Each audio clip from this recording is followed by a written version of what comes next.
Hey everyone, आज मैं ancient Indian history के सबसे फैसिनेटिंग चैप्टर्स में से एक में डाइव कर रहा हूं, the Indus valley civilisation. Imagine करो एक ऐसी सोसाइटी जो 4500 साल पहले एग्जिस्ट करती थी, एकदम ताकतवर इंडस रिवर के किनारों पर। यह सिर्फ कोई सिविलाइजेशन नहीं है, इसे अक्सर हड़प्पन सिविलाइजेशन कहा जाता है क्योंकि हड़प्पा पहली साइट थी जो 1921 में डिस्कवर हुई थी। चलो उनकी साइट्स के बारे में बात करते हैं जिन्होंने इस सिविलाइजेशन को इतना यूनिक बनाया। सबसे पहले है हड़प्पा, जो अब पंजाब पाकिस्तान में है। ये अपने बड़े ग्रेन स्टोरेज और वेल प्लान्ड ड्रेनेज सिस्टम के लिए फेमस है। फिर सिंध पाकिस्तान में मोहनजोदारो है, जो आइकॉनिक ग्रेट बाथ और कुछ सबसे पुराने कॉइन्स का घर है। राजस्थान में कालीबंगन में आपको फायर ऑन अल्टर्स और एंशिएंट बेग्ड ब्रिक्स मिलेंगी। गुजरात में लौथल अपनी डॉकयार्ड के साथ अलग दिखता है, जो ये प्रूव करता है कि ट्रेड इन लोगों के लिए कितना इंपॉर्टेंट था। और चन्हुद्रो को मत भूलना, जो अपने टॉय और ज्वेलरी मेकिंग के लिए जाना जाता है। जो बात मुझे सच में हैरान करती है वो है उनकी सिटी प्लानिंग। स्ट्रीट्स और हाउसेस बेग्ड ब्रिक्स से बने थे और उनका एक एडवांस्ड ड्रेनेज सिस्टम था जो अपने टाइम से बहुत आगे था। ज्यादातर घरों में प्राइवेट बाथरूम और कुएं थे।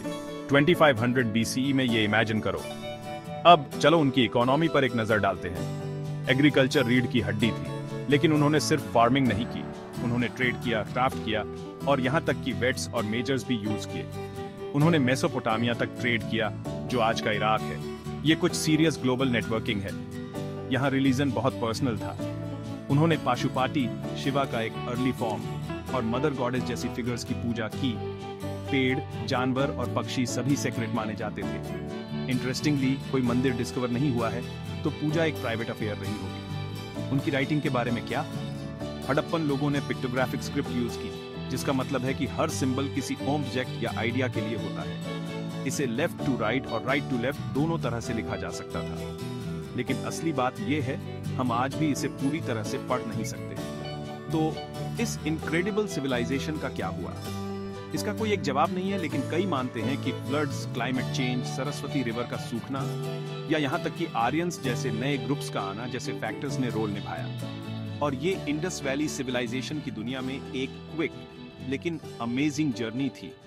अगली बार जब आप सोचें कि एंशिएंट का मतलब सिंपल होता है, तो फिर से सोचना ये लोग अपने टाइम से बहुत आगे थे। देखने के लिए थैंक्स और क्यूरियस बने रहना।